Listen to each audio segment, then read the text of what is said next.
I went to pick up my kids on a Monday evening and found an empty house, dark windows, and no answer at the door.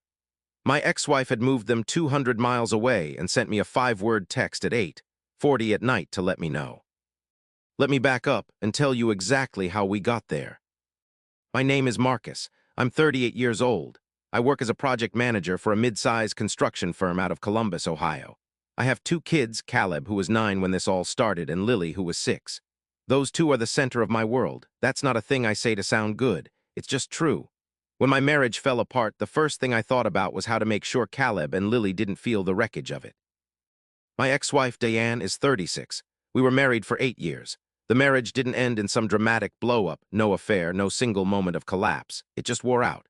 2 people who stopped wanting the same things somewhere around year 5, and by the time we agreed to divorce, we weren't even fighting anymore. We were just quiet and tired. I genuinely thought that meant we could handle things like adults. I was wrong about that. The divorce was finalized in March of last year. We landed on a standard 50-50 custody split, week on, week off. Caleb and Lily would rotate between my house in Columbus and Diane's house, also in Columbus, about 12 minutes away. The court order was specific. I'd have the kids every other week starting Monday at 6 in the evening. I'd return them the following Monday at 6. Holidays alternated on a fixed written schedule. Spring break split down the middle. Summer divided equally, with a 60-day advance notice requirement if either parent wanted to travel out of state. The order also had a joint legal custody clause. Any major decision about the kids, school enrollment, medical treatment, extracurricular activities, required written agreement from both parents. That clause was going to matter more than I ever imagined. Child support was set at $1,100 a month from me to Diane, based on income at the time. She was working part-time as an office coordinator. I was making about $87,000 a year. Fine. I paid every single month through the state disbursement unit, so there was always a paper trail. For the first 2 months after the divorce, things were okay. Not warm, not friendly, just functional. Diane would text about the kids, I'd respond. Pickups happened on time. The kids seemed to be adjusting. Then things started slipping. It was small at first. In May, Diane returned Caleb 40 minutes late on a Monday with no call and no text. I opened a Google Doc and logged it. Date, time, what happened. I didn't make a scene. 40 minutes isn't worth a fight. A week later, Lily came home without her backpack. She has a mild allergy and keeps a children's antihistamine in there. I texted Diane. She said she'd drop it off. She didn't. I texted again the next day. She said she'd get to it. I drove to the pharmacy and bought a replacement. Documented. Then in June, Caleb said something that stopped me cold. He said, "Dad, Mom says you don't like us living with her." He was 9 years old, just repeating something he'd heard. I kept my voice steady, told him that wasn't true, and dropped it. But I wrote it down, the date, his exact words. I want to be clear about something. At that point, I wasn't building a case. I was just keeping notes in case I needed to remember details. I was thinking maybe mediation at some point. I had no idea how bad it was going to get. July is when the pattern got impossible to ignore. On July 5th, Diane didn't return the kids at all. I showed up at 6 p.m., no answer. I called voicemail. I texted nothing for 2 hours. At 8:15 that night, she finally texted back and said Caleb had a stomachache and she didn't want to move him. No call beforehand, no asking. She just wiped out my entire week with my kids unilaterally with a text after the fact. I called my attorney that same night, a guy named Phil Garrett who I'd used for the divorce. Phil told me to document it and send Diane a written reminder about the court order. I did. Diane sent back one line, "He was sick, calm down," documented. On July 19th, I got a call from Caleb's pediatrician's office, Dr. Ramai's practice, confirming an appointment I hadn't been told about. When I called back, they told me Diane had specifically requested they communicate only with her going forward. I told them I had joint legal custody and needed to be on file. They updated the record. Phil confirmed that was a clear violation of the joint custody order. Documented. By August, I had 14 documented incidents. Nothing individually catastrophic, but the pattern was alarming. Phil said judges generally want to see bigger violations before they'll modify custody. "Keep documenting," he told me. "She's going to give you something bigger." He was right. In September, Diane started dating a man named Trevor. I know that because Caleb mentioned him constantly. Apparently, Trevor had a boat and was extremely cool. I didn't care who she dated. What I cared about was when Caleb came home one weekend and told me Trevor had yelled at him for spilling a drink. Just yelled, nothing physical, nothing that rose to a reportable level. But my 9-year-old looked genuinely rattled telling me about it. I noted it. October brought a real escalation. Diane texted me on October 9th saying she and the kids were going to her sister's place in Pittsburgh for a long weekend. That weekend was my weekend. She'd done the math wrong, she said. She thought it was her week. I pulled up the court order. It was unambiguous. My week started Monday, October 7th. She'd already taken the kids on Wednesday the 9th without a word to me. Phil filed an emergency motion. Diane brought the kids back 2 days later and called it a scheduling mix-up. Judge Patricia Fowler, who'd be hearing everything going forward, noted the incident on record and issued Diane a written warning. Any further scheduling violations would be treated as contempt. I thought that would be a turning point. It wasn't. In November, Diane texted me saying she was considering relocating. She said it the way you'd mentioned switching gyms. No destination, no timeline, nothing. I asked for details. She said she'd let me know when things were more definite. I called Phil that same night. He explained that under Ohio law, a relocating parent in a joint custody arrangement has to file a formal notice of intent with the court and notify the other parent at least 30 days in advance. Diane had filed nothing. Phil said to watch and wait. I didn't hear another word about relocation in November or December. The holidays were tense but survivable. I got the kids for Christmas Eve and Christmas morning per the order. Diane got them Christmas afternoon through the 27th. It happened without incident. I figured the relocation talk had been a bluff. In January, my girlfriend Pam met Caleb and Lily for the first time. Pam and I had been together about 4 months. I'd waited past the 90-day guideline in the court order before any introduction. It was just dinner, nothing big. Caleb thought she was funny. Lily took to her right away. When the kids went back to Diane's that Monday, they mentioned Pam. By Wednesday, I had a text from Diane. I can't believe you're already introducing random women to my children. I told her Pam wasn't random, that I'd followed the court order's guideline exactly, and that I expected the same professionalism from her regarding Trevor. She didn't respond. 5 days after that, Lily told me on a video call that Mommy says Pam is trying to be our new mom, and that's not okay. Lily was 6. She had no idea what she was saying. She was just repeating something she'd heard. I wrote it down, date, Lily's exact words. In February, my coworker and close friend Terrence gave me advice that changed everything. His ex-wife had pulled similar moves 2 years earlier, and he'd watched the whole process. He told me to stop relying only on texts and to screenshot everything into a dedicated email folder. He also recommended a co-parenting app called Talking Parents. It logs and timestamps every message and can be submitted directly to court as certified communication records. I signed up that same week and asked Diane to use it. She refused. Her refusal was documented. I kept using the app for my own records anyway. Terrence also told me to request school communications directly from the school, not through Diane. That piece of advice saved me later. March, exactly 1 year after the divorce was finalized. I pulled into Diane's driveway at 6 p.m. on a Monday, my week. No cars, lights off. I knocked, nothing. I called, voicemail. I texted, nothing for an hour, then 2 hours. At 8:40 p.m., a text came through from Diane. 5 words, "We moved, I'll be in touch." My stomach dropped. I sat in that driveway for a minute, then I called Phil. Phil told me to contact the Columbus Police Department's non-emergency line and report that my children were being withheld in violation of a court order. I did that. The officer who responded was helpful but straight with me. This was a civil matter, and they couldn't physically retrieve the children without a court order directing them to. Phil filed an emergency motion at 9 a.m. the next morning. While we waited for a court date, I drove to Caleb and Lily's school.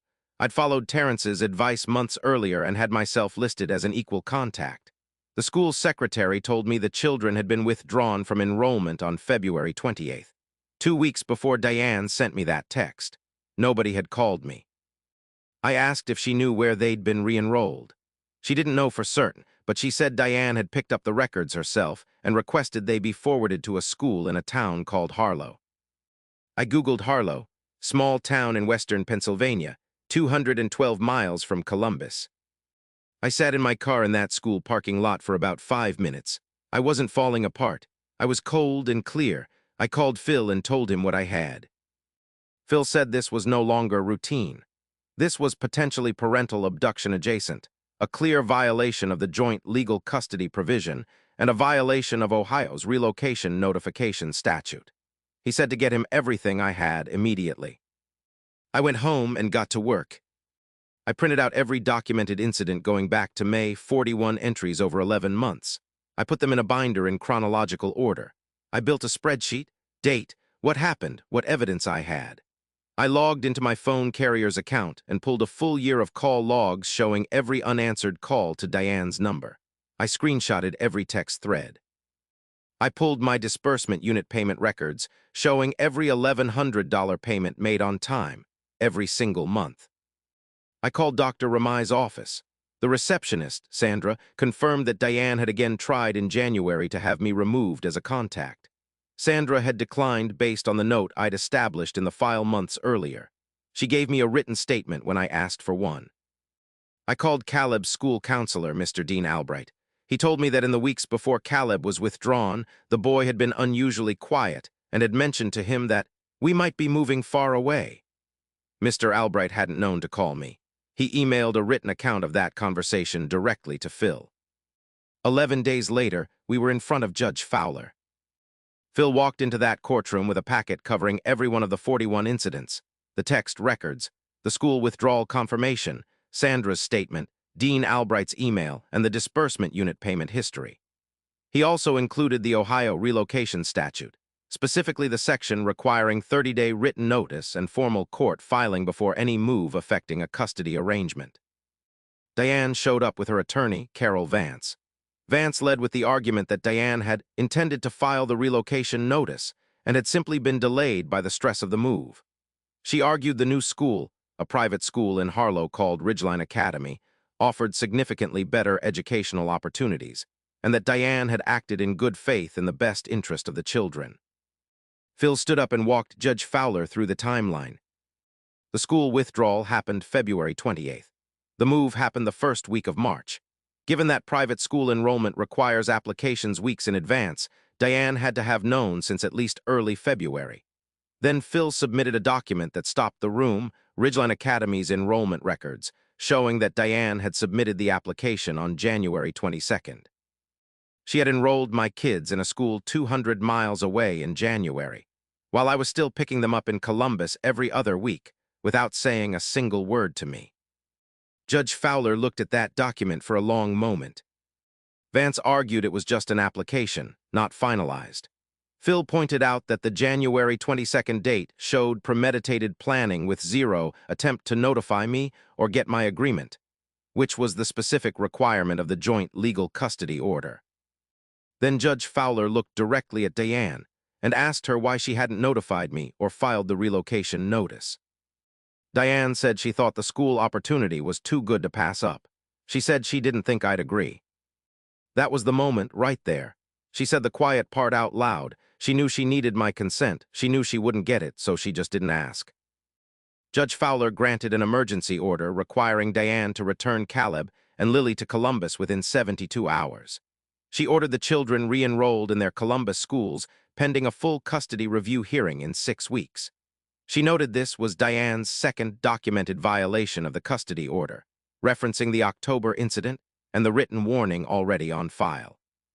She found Diane in contempt on 2 counts, failure to notify of relocation and the January enrollment violation. The contempt finding came with a $1,500 fine and a requirement that Diane pay $2,400 of my legal fees. Diane's attorney asked for a stay to make arrangements. Judge Fowler gave her 72 hours, not a day more. Caleb and Lily were back in Columbus on a Sunday afternoon. I pulled up to the temporary apartment Diane had rented after the ruling. Both kids came running out. Lily hugged me so hard she knocked me back a step. Caleb was quiet, but he grabbed my hand on the walk to the car and didn't let go. Diane stood in the doorway. I didn't say anything to her. She didn't say anything to me. The 6-week review hearing was more involved. The court had appointed a family therapist named Dr. Ann Cho as guardian ad litem, an advocate specifically for the kids' best interests. Dr. Cho met with both children separately over 4 sessions. Her report went to the court 5 days before the hearing. I won't share everything in that report. Some of it belongs to my kids. But Dr. Cho noted that both children showed signs of what she called loyalty conflict, the stress kids feel when they sense one parent is working against the other. She noted specific language Caleb used in sessions that suggested he'd been told things about me that left him confused. She didn't use the term parental alienation outright, but she used the phrase concerning parental communication patterns and recommended a structured co-parenting counseling program for both parents. She also noted that both children expressed clearly that they wanted to stay in Columbus, near their dad, their school, and their friends. At the review hearing, Vance tried again to frame Diane as a devoted mother who made one procedural mistake. Phil walked through 41 documented incidents over 11 months. He pulled up the text from the night Diane moved. "We moved. I'll be in touch," and told the court that a devoted co-parent does not inform the other parent of a 200-mile relocation via a 5-word text at 8:40 at night. Judge Fowler modified the custody arrangement. No longer 50-50. Diane retained joint legal custody, but physical custody shifted to 65-35 in my favor. Caleb and Lily live primarily with me, with alternating weekends at Diane's plus extended summer time. Judge Fowler cited the contempt findings, the documented interference pattern, the relocation attempt, and Dr. Cho's report as the basis. She also put a geographic restriction in the order. Neither parent could move more than 50 miles from the Columbus city limits without either written consent from the other parent or a formal court modification. That applied to both of us. I was completely fine with that. And Judge Fowler ordered both parents to use talking parents as the primary communication method for all child-related matters going forward. Every message logged, time-stamped, certified. Diane's attorney objected. Judge Fowler said it wasn't optional. Diane paid the $1,500 fine and the $2,400 in legal fees within 30 days. Phil confirmed receipt. Now here's where things stood while all of this was happening, because the legal stuff wasn't the only front I was dealing with. Diane's older sister, Renee, texted me the week after we filed, telling me that dragging the kid's mother into court over a move made me a bad father. I didn't respond. Documented. Diane's mother, Gloria, a woman who used to call me son and bring Caleb birthday presents, left me a voicemail saying Diane was just trying to start fresh, that I was making everything worse, and that I should just let them go and visit on holidays. As if my court-ordered custody was a suggestion. I forwarded the voicemail to Phil. A guy from my rec softball league named Brett texted to say I should be the bigger person. Brett didn't have kids. Brett had no idea what a court order meant. I told him I appreciated his perspective and had nothing more to say about it. He texted back, "Don't be that guy." I muted the thread. Pam was solid through all of it. She didn't push her opinions about Diane. She didn't insert herself into the legal strategy. She just made sure I ate dinner and asked me how the kids were doing. When I told her I hadn't spoken to Caleb or Lily in 8 days, she just said, "That's not okay," and left it there. That meant more to me than any speech would have. That was about 4 months ago. Here's where things stand now. Caleb and Lily are back in their Columbus schools. Caleb's teacher sent me a note last month saying he'd started participating more in class. Lily is back in ballet. She'd been doing dance before all of this. And her teacher told me last week that Lily was back to herself. I try not to read too deeply into what that means about the time she wasn't. I just make sure they know home is stable and they are safe. I've been doing the co-parenting counseling sessions Dr. Cho recommended. Diane and I sit in separate sessions with a counselor named Miriam who specializes in high-conflict co-parenting. It's not warm, it's not a reconciliation, but it's structured and session notes get kept. Diane shows up, that's something. Pam met the kids again last month, a Saturday afternoon at a park. Lily picked a dandelion and handed it to her very seriously, like it was a formal gift. Pam kept it. I don't know exactly where things are going long-term, but Pam has never once made any of this about herself. That says everything. Renee never apologized for her text. Neither did Gloria. Brett eventually reached out to say he'd heard more about what happened and that he got it now. I appreciated that, but we're not close the way we used to be. The biggest thing I took from all of this is that documentation is not paranoia. It's protection for you and for your kids. I kept that Google Doc because I thought I might need it someday. I never thought someday would come this fast or this hard. But that binder, that spreadsheet, those time-stamped screenshots, That's what allowed Phil to walk into that courtroom and prove a pattern instead of just telling a story. A story is easy to dismiss. A spreadsheet with 41 entries over 11 months is not. I also learned the legal system is slow and it is brutal to wait inside it. Those 11 days between filing and the emergency hearing, not being able to reach my kids, felt like 11 months. But when Judge Fowler looked at that January 22nd enrollment date and understood exactly what Diane had done, the system actually worked. It protected Caleb and Lily. That matters. If you're in a co-parenting situation and things are starting to feel off, don't wait for the big violation. Document the small stuff from day one. Get on a co-parenting app. Put yourself on file with your kids' school and their doctor. Stay boring on paper, pay what you owe, show up when you're supposed to, respond in writing. Let the other person make the moves that speak for themselves. And if someone tries to move your kids 200 miles without telling you, get a lawyer on the phone before you even get back in your car. So what would you have done? Would you have started filing motions earlier or waited it out the way I did? Drop it in the comments. I read every single one.